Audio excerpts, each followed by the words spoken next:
What's up, guys? My name's Brandon, and welcome back to Apple Weekly, and happy Thanksgiving. So this week, Apple did take a break from software updates, but last week we did receive iOS 26.2 Beta 3, and then a few weeks ago we did receive iOS 26.1 if you are not currently on the beta. So in this episode, we're not only going to discuss the latest with iOS updates, but we're also going to talk about the big new details about iOS 27, how Apple is reclaiming a title that they haven't had in 14 years, updates on the iPhone Fold, a crazy AirTag story, and more. Okay, so before we discuss iOS 26.1 and iOS 26.2 Beta 3, let's first talk about iOS 27 because we got some really big news this week about the next major iOS version. So according to Mark Gurman over at Bloomberg, iOS 27 is going to be a no-frills, snow leopard type update other than the new AI that's coming. So here's what he said. After the sweeping design overhaul of iOS 26 and the debut of Liquid Glass across its platforms, Apple is working on a snow leopard style update. For iOS 27 and next year's other major operating system updates, including macOS 27, Apple is focused on improving the software's quality and underlying performance. The engineering teams are now combing through Apple's operating systems, hunting for bloat to cut, bugs to eliminate, and any opportunity to meaningfully boost performance and overall quality. Like Snow Leopard set the groundwork for future overhauls, and the types of Macs, iOS 27 will lay the foundation for foldable iPhones and other new hardware. And Gurman also mentions that he does expect additional adjustments to Liquid Glass because we're already seeing some adjustments in iOS 26.1 and 26.2. So he says that he's expecting changes to continue on that. And then on the AI side for Apple Intelligence, he says more dramatic changes are brewing, including the long-awaited upgrade of the Siri voice assistant in iOS 26.4 and the weaving of artificial intelligence into additional apps in iOS 27. That includes a health-focused AI agent, which is tied to a Health Plus subscription next fall, and an expansion of the AI-powered web search that's meant to rival both ChatGPT and Perplexity. And he says that internally, Apple has also been testing a full-fledged chatbot application dubbed Veritas. It serves as an internal text-based proving ground for the re-architectured Siri. While Apple has no plans to offer a standalone chatbot application, the tech could lay the groundwork for a deeper push into the category later on. So yeah, I think we're all pretty excited to hear that iOS 27 is going to be more of a bug fix update, more of a stability focused update. We heard that was going to be the case for iOS 26 early on. Obviously that didn't turn out to be the case because of Liquid Glass and the overall, redesign, but it's looking like that could be the case for iOS 27, which I think is great after the radical redesign and the major changes that came with iOS 26. Now keep in mind, that doesn't mean we're not going to see any new features. We are going to see a lot of new features, but the main focus is going to be on stability and bug fixes. So keep that in mind along with the Apple Intelligence changes that we will be seeing as well, which that's pretty exciting. Now, if you're not a big fan of Apple Music and you use Spotify instead, you should know that a price increase is on the horizon as soon as early next year, according to a new report from the Financial Times. So they said this: the major record labels have been pressing Spotify, Apple Music, and other music streaming platforms to increase their fees, arguing prices have lagged inflation and subscriptions remain cheap compared with video services such as Netflix. So yeah, Spotify is already more expensive than Apple Music right now. So it's $11.99, and that price will be going up again in just a couple of months. So just prepare for that if you are a Spotify user. I'm personally a Apple Music user, but you guys let me know in a comment down below. Will you continue to use Spotify after another price increase, or are you going to just switch over to Apple Music, or are you just going to stick to YouTube Premium with YouTube Music? Because I think that might be the best deal of all of them, but let me know your preference down below. Now, if you venture into the news application on your iPhone, you might notice that CNN is nowhere to be found anymore as a source, and that's because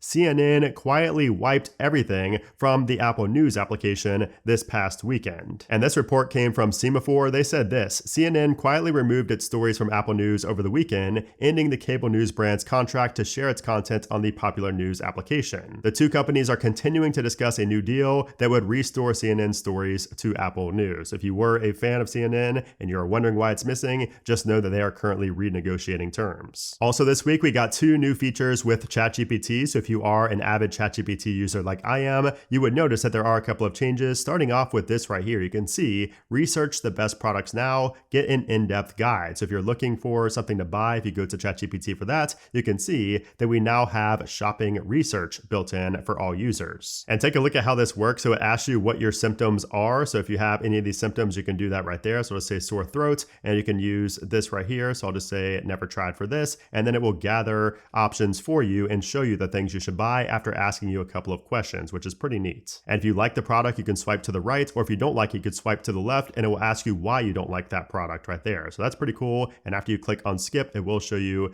all the things that you might want to buy. And the other ChatGPT feature that launched is group chats. And this is a pretty big one. So if you go up to the top, you can see that little person with a plus. If you tap on that, it says start a group chat from this conversation. Other people will only be able to view this conversation. Your personal ChatGPT memory is always private. So when you tap on start group chat, you will be able to invite somebody into that chat, and you guys can both ask ChatGPT questions and see, each other's responses and each other's things that you're writing in. And it says right there that I started a group chat with a group link, and you can invite with that link. And of course, you can also do this when you already have a conversation going as well. If you tap on the person up in the top right, that's where you can manage all the people inside of that, group chat. And OpenAI says this can be great for hands-on projects like designing a backyard garden or finding art for a new apartment. So this is going to allow you to create a group chat with your partner or roommates to help collaborate on design ideas, preferences, and styles together. It's also great for group decisions like finding a restaurant that fits everyone's tastes or settling a friendly debate with an impartial referee. Now here is some pretty big news. So Apple is now going to reclaim the title of world's largest smartphone maker for the first time in 14 years, since 2011, and that's thanks to the major success of the iPhone 17 lineup. So according to Counterpoint research data, iPhone shipments are projected to grow 10% in 2025 compared to Samsung's 4.6%. Because of that, Apple's going to hold a 19.4% global market share as the overall smartphone market expands 3.3% for the year. And looking further into the future, the Counterpoint analyst Yang Wang sees Apple extending that lead. And he says that the upcoming 2026 debut of a foldable iPhone and a budget-friendly iPhone 17e will both help sales. And Apple is expected to follow up those models with a major iPhone design revamp in 2027. And because of those tailwinds, they're expecting Apple to remain the #1 phone seller through 2029. Now, late last week, Apple did launch the Hikawa phone grip and stand. This is a limited edition product that they launched celebrating the 40th anniversary of accessibility. So this was obviously a limited edition product, and it's a grip that uses magnets to snap onto the iPhone with MagSafe, and it also doubles as a stand with a couple of viewing angles. Now this is completely sold out, so you can see that both these colors right here are sold out on Apple worldwide. However, new colors are coming, and you can pre-order those now. So it is $70, and again, this is more so meant for accessibility users. Now, this might remind you of the $150 iPhone Pocket, the iPhone sock that everybody's been making fun of for a while. However,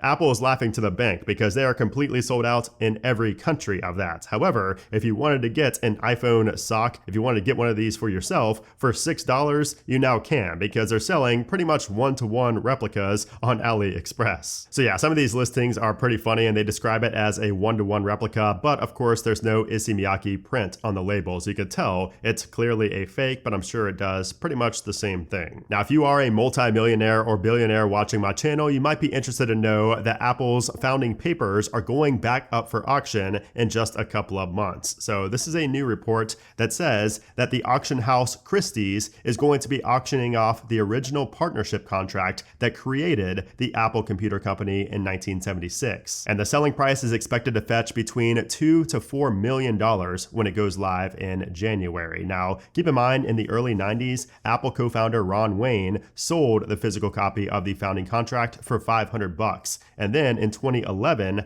Apple's founding corporate papers were sold at auction by Sotheby's for around $1.6 million, but this time it could fetch up to $4 million, like I mentioned. So yeah, if you are a very wealthy individual and you also have a great love for Apple and original memorabilia, this could be the perfect auction for you, because I'm sure that's probably only going to go up in value. Now let's talk about the iPhone Fold, because it seems like just last year, this was something that was just not gonna happen on time. Like, everybody pretty much thought we were gonna be waiting until like 2028, 2029 to see this product, but it really seems like we are going to be seeing the iPhone Fold sold next year. And we got a new report now about the price of this as well. So according to Fubon Research, they're saying that it could cost about $2,400. And of course, there have been a range of price estimates. Some of them are saying it's going to be $1,700, $1,800. Some are saying it's going to be $2,500. And this estimate kind of falls in line with that. Now, as for the development of the product itself, according to a report from Chinese site UDN, Apple is making progress on the device and has reportedly entered the engineering validation stage, and Apple is gearing up for mass production. And UDN says that Apple has solved the crease problem that has plagued most foldable smartphones, and the foldable iPhone will be the first crease-free foldable smartphone on the market. Now let's talk about Black Friday, because Black Friday deals are currently going on right now for Apple, as you can see, from November 28th through December 1st. So as of the time you're watching this video, these are currently live, and you can get an Apple gift card of up to $250 when you buy eligible products. And you can see what those eligible products are right here. So you have, anywhere from $25 Apple gift card all the way up to $250 Apple gift card. It just depends on what you buy. You can see that breakdown right here, thanks to Mac Rumors for making it easier to read. And by the way, there are also a lot of deals on Apple products on Amazon right now for Black Friday. So if you are interested in getting a gift or something for yourself, such as AirPods or MacBooks, those are currently on sale on Amazon right now. I will leave all those linked down in the description below as I find those deals. Now let's talk about something crazy that happened last week that I didn't cover yet on the channel, because I was really waiting to see if Apple was going to take this down or make this stop working. But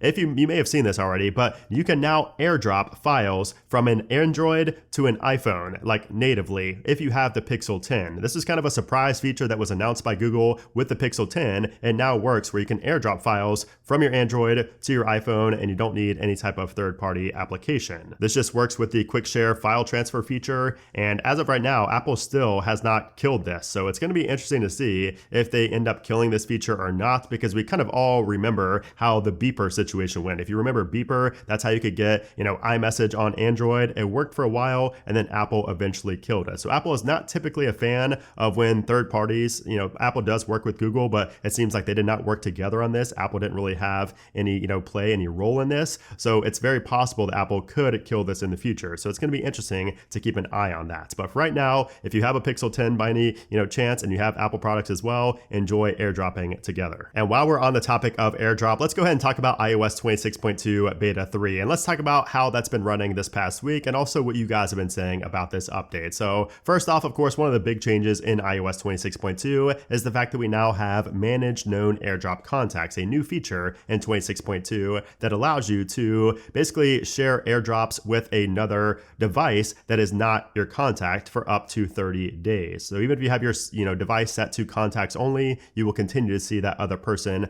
when you go to airdrop something if you input the code that you will get that one-time code. So that's something new that's been working great for me. I have been testing it quite a bit. So that's something that we can look forward to, continuing to improve as well. But also we have the big change in reminders, of course, where you can set a reminder as urgent, and you can see that it says go to my main device to allow alarms. So this is a new pop-up that I just noticed this week for for iOS 26.2 Beta 3. And basically before, it wouldn't say that you have to go to your other device to allow alarms. It would just not work. So now it makes it clear, and it says that if you have, two different devices now. So just keep that in mind. It does still say that the alarm is on that other device there as well. And then of course, a lot of people were not a big fan of the level tool inside of the measure application being unreadable. It was very hard to read for some people, but Apple has tweaked that in the third beta, and now you can read it even when, this line kind of goes over the numbers right there. It's still pretty easy to read, and it has that really cool liquid glass effect. But that's not the star of the show for iOS 26.2 Beta 3, because if we head into our Geekbench right here, take a look at this. I actually scored, I believe, for the first time ever. It may have happened before, but I can't think of it off the top of my head. But we got over 10,000 on the multi-core score on 26.2 Beta 3. So take a look at that multi-core,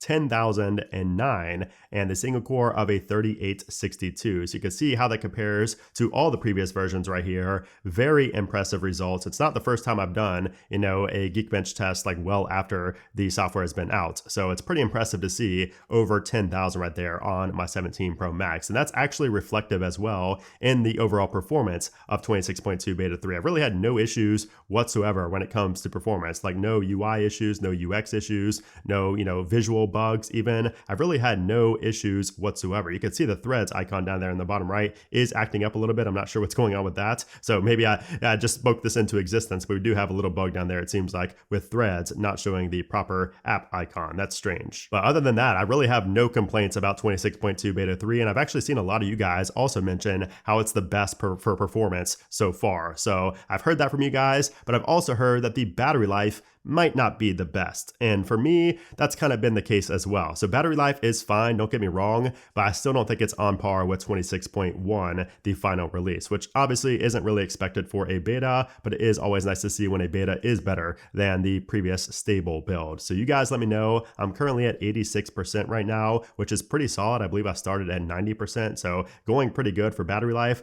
I'm just hoping that we get to that 26.1 level, which very well could happen when we get the RC and the final release. We'll have to stay tuned for that. So let's go ahead and talk about what to expect next from Apple. So this week, of course, Apple did skip any type of software updates because it is the week of Thanksgiving. So Apple is not going to release anything then. So Apple's going to pick back up in December. So Monday is going to be December 1st, and that could be when we get iOS 26.2 beta 4. Now, Apple could go straight to an RC, or they could have a beta 4. It's really hard to say at this point. If we do get a beta 4 next Monday or Tuesday, that means we will see an RC the following week, and then the final public release the following week after that on the week of the 15th. So that is one scenario. The other scenario is that we could see the RC next week on the week of December 1st, and then the final release on the week of December 8th, and then we should be seeing iOS 26.3 beta 1 start going out, for beta testers either the following week or that same week that we see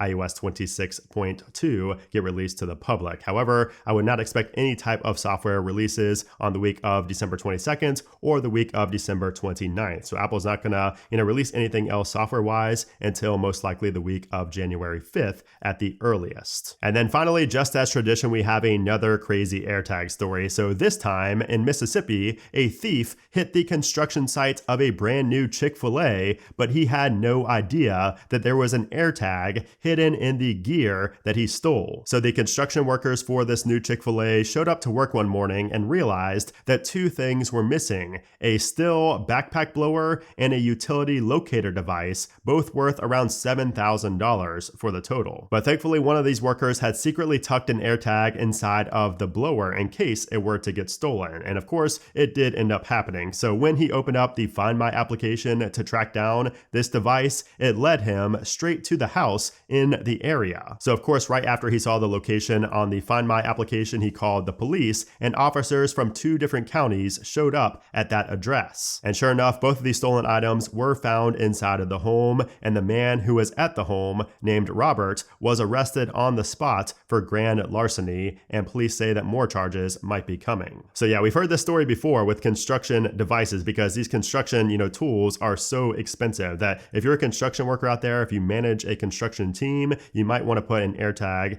hide an AirTag somewhere in your equipment, because it's so expensive and it's left out overnight. People could just steal it if they know what they're doing, which clearly this guy didn't know what he was doing because he got caught. But you know what I mean. Put an AirTag in anything valuable, even if you are a construction worker. But anyways, guys, there you have it. That is the latest in the world of Apple. If you enjoyed this video, like always, give it a thumbs up. Also, let me know your thoughts down in the comments below. And if you want to see more videos like this, I do these videos every single week on the latest Apple news. Hit that subscribe button down below so you can continue to see more. And also, if you're a longtime viewer of Apple Weekly, let me know if you liked the little change that I did this week, if you noticed it. So I talked about all the news first and then kind of the iOS updates later. So if you like that, if you didn't like that, let me know in a comment down below. I'm always open to trying new things and just hearing, your guys' opinions on this as well. So feel free to let me know down there. But anyways, hope you guys had a great Thanksgiving with your family or your friends. Hope you enjoyed it, and I will talk to you guys very soon.